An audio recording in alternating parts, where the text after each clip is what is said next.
Hi BookTube, this is Raina Read Stuff. I'm Debs. Welcome back, or welcome to my channel if this is your first time. This is a July wrap-up. I had a good reading month in July. I did Jane Austen July. I read 8 books, I think, for Jane Austen July. There's a video I've previously done, if you want to look at it. I also did an In the Middle challenge, which ran from June the 18th until July the 16th, and I read 5 books in July for that. So what I'm going to go through today are the books that I read other than those 2 challenges. And there's quite a pile, but I won't go through them too deeply. To start with, these Penguin Moderns come in a 50 box set. I'm working my way through them. I read numbers 23 to 27 inclusive this month. They included Audre Lorde, some 4 Russian writers I'd never heard of, Italo Calvino, Leonora Carrington, William S. Burroughs, Samuel Beckett, Kathy Acker. Now some of these I just thought were weird. The Italo Calvino one, the stories were lovely, they were very surreal, but I think they should have been a graphic novel. I think they would have benefited from pictures. Audre Lorde, fierce woman, fierce. These are some of her essays. I'd really love to read more about her. She describes herself as a black lesbian mother warrior poet. I would really like to read some more of her stuff. And the last one, Kathy Acker, that's number 27, New York City in 1979. Gritty stories about prostitutes in New York. Very gritty. She doesn't pull any punches in that, but I would like to read some more of her work as well, because I enjoyed those. These are split vaguely into categories, so let's start with the children's books. I still read a lot of children's, but I just read a lot of books, but I like children's literature as well. Michael Morpurgo, former children's laureate in the UK. This is Out of the Ashes, which is written about the foot and mouth pandemic that spread across Britain a few years ago. What I like about Michael Morpurgo is that although he's writing for children, again, he doesn't pull any punches. So the child in this sees her farm destroyed, and her father is then hospitalised because he has a breakdown. It's good. It's a good tale. A lot of his books are brilliant. I have about 60 of them. He's written over 100, I think. This one, Alice Nutley, written in 1940. Alice Nutley is probably most famous for the Little Grey Rabbit books. This one is The Adventures of Sam Pig. It's one of those books that you want to read aloud to a small child. Typical of that time, I think, very moralistic. He's a bit mischievous, gets into a bit of trouble but not an awful lot, and is always made to apologise and things like that. Very entertaining. It's one of the young puffins. I read it mainly because it ticked off you on my alphabetical list of authors, and I now have only one letter left to tick off, I think. A couple of novels. The Shack by William Paul Young, Canadian writer. This he self-published. He wrote it for his children apparently at Christmas as a Christmas story. Showed it to a few friends. They said publish it, it's great. It didn't do anything monumental for about a year, but it's a religious book, and word got round with the churches and bloggers, and eventually it became a New York Times #1 bestseller, where it stayed for a couple of years. It sold millions of copies. I don't usually read religious books, but this one looked quite interesting. The story is there is a father called Mac. He is married to a nurse. They have 5 children. They're very happy.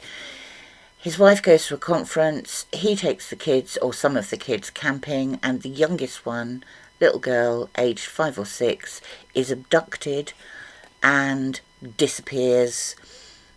There is a ladybird pin left in the colouring book where she was, and it turns out that she is likely to have been the victim of a serial killer who has killed several more little girls of the same age, and their bodies have never been found. They track the vehicle this guy was in to the middle of the back of beyond, near where they're staying, and find evidence in an old shack that indicates that she's dead, but they don't find her body. 4 years on, he's suffering from depression, the whole family's suffering, and he gets a letter through the door which is signed from Papa, telling him to go back to the shack. Now, Papa is the name his wife uses for God. So he gets back to this shack, and the shack is occupied by God, who is a woman, Jesus, who is a black guy who likes fishing, and the Holy Ghost, who is an Asian woman. And they spend the weekend teaching him how to forgive and to get over the devastation of the loss of a child, and to have faith in people around him, and to learn to love again.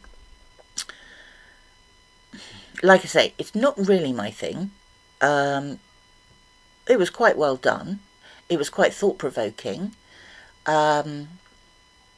It's said that it had changed many people's lives. Well, I don't think it's changed mine, but it did make me think. I wouldn't probably read it again, but it wasn't a bad book. This, however, was a really good book. Open Water, Caleb Azuma Nelson.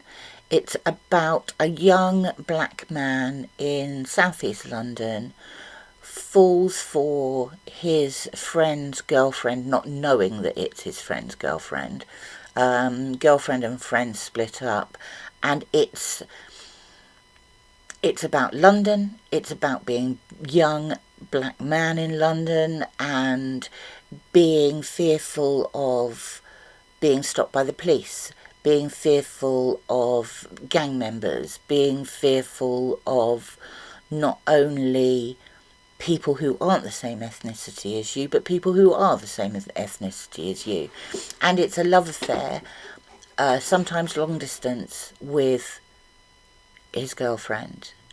It was really sad, and it was really thought-provoking, and beautifully written.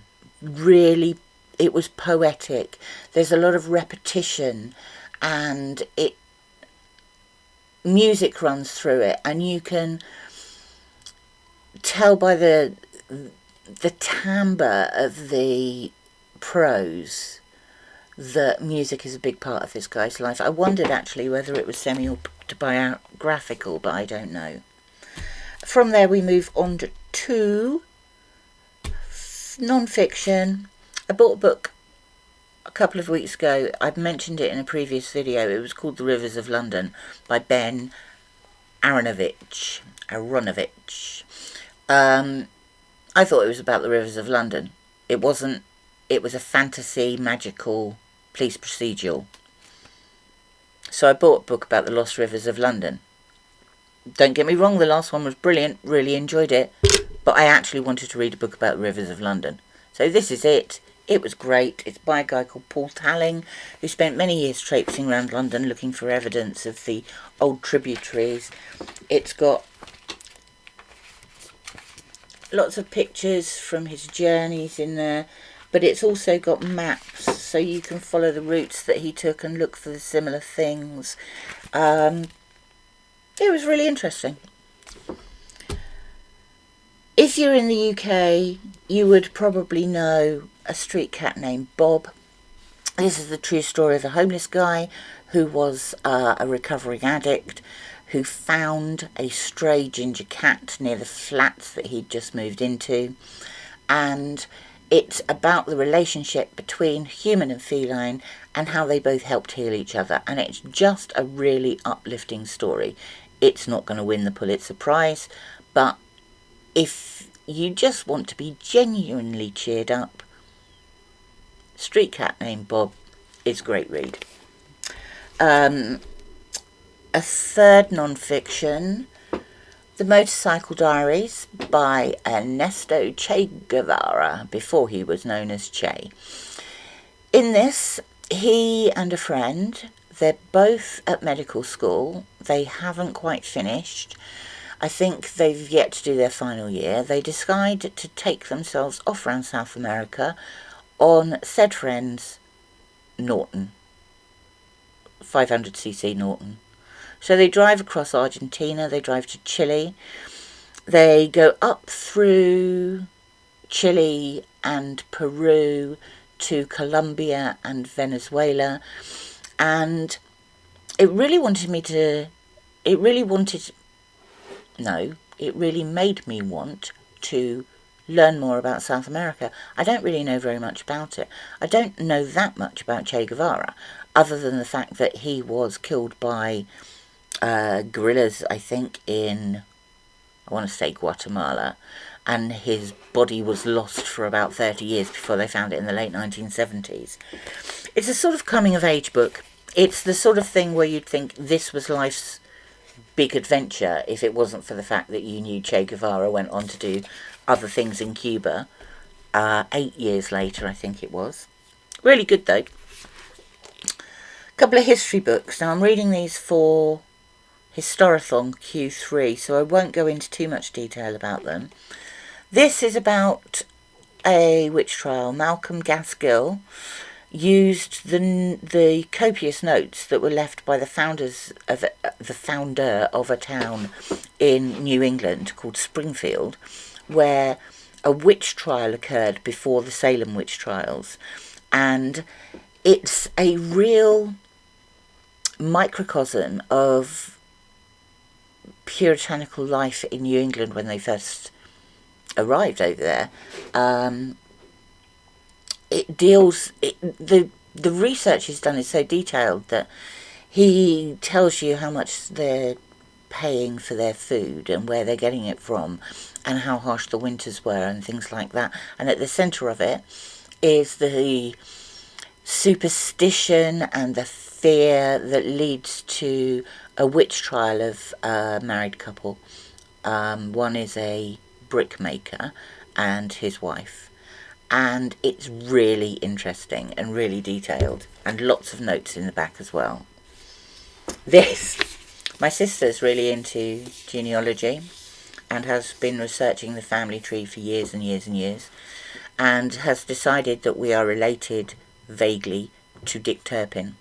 And by vaguely, I mean a multi-times great-grandmother on my mother's side married Dick Turpin's brother. This is what my sister tells me. It gave me an excuse to buy this, which was actually really interesting. Dick Turpin really wasn't a nice guy. You wouldn't want to be related to him. This is, though, more about how someone who was not overly tall, not overly handsome, covered in pockmarks, and a real nasty piece of work, who murdered people, stole horses, stole from people. How did this man become an urban legend? And why was he romanticised to such an extent that people think he was a bit like Robin Hood, robbing the rich to feed the poor? Well, he didn't. He didn't feed the poor. He fed himself. And it's an interesting read because 50 years after Dick Turpin was executed, his name had gone out of the memory of the general populace. And it wasn't until about 100 years after that a novelist almost transformed highwaymen from being criminals who did bad things and were punished for it to being urban heroes when they weren't. And yet the myth still is around today. The final book I read in July, well, it wasn't the final book in order, but the last one I'm going to show you.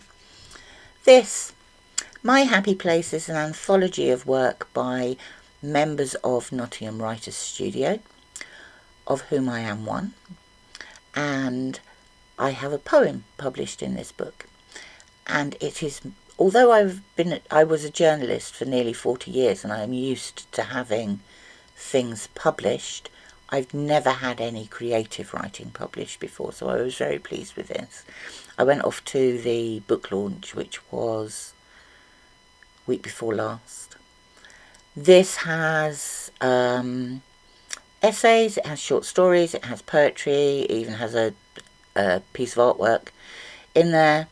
And one of the most touching things in here is poetry from a mother and her 2 children who were aged 13 and 9, who wrote poems about what home meant to them when they were on the verge of homelessness. And they're beautiful, absolutely beautiful. So I enjoyed reading this. That's it for July. July is finished, the end. August is obviously Garb August. I am very excited about it. It's my first time taking part, and I'm even thinking about setting the alarm early tomorrow to get up. That's how excited I am. I've got loads of good stuff and loads of really bad stuff to read. Anyway, that's it for today. Thank you for watching. If you like the video, please press like or subscribe, or do both. That would be lovely. And I'm glad you're here. Thank you, and I'll speak to you again soon. Bye.